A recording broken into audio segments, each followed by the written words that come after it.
Welcome to my channel Gopu daily life.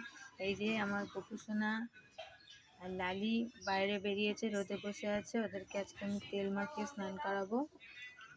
ওদেরকে আজকে একটু তেলটা দিয়ে মালিশ করে দেবো, তারপর ওরা স্নান করবে। এই যে সব রোদে বসে আছে, সব কি আনন্দ, কি খুশি দেখো।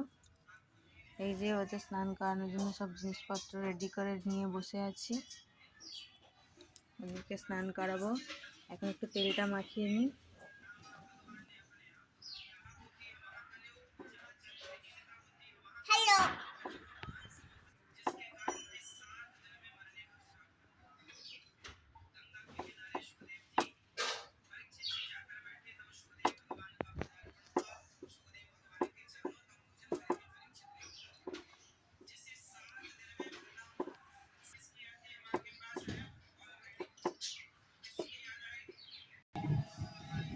হয়ে গেল ওদের তেল মাখানো রেডি। এখন একটুখানি ওদেরকে রোদে বসিয়েই তারপরে আমাদেরকে স্নান করাবো।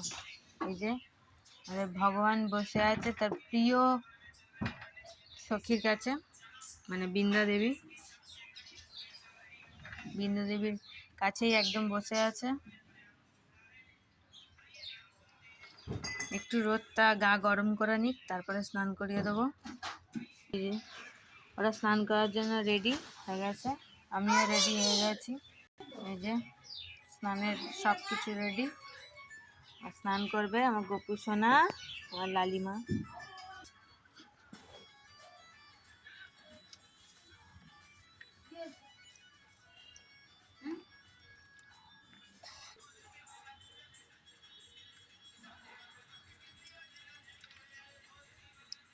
হরে কৃষ্ণ কৃষ্ণ কৃষ্ণ কৃষ্ণ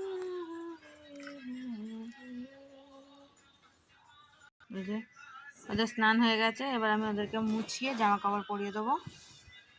কি মজা করার যে স্নান করেছে আমার গপু সোনা, আমার লালিমা আর ছোট্ট গপু।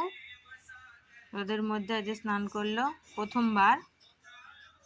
ওদেরকে বার করি না বাইরে,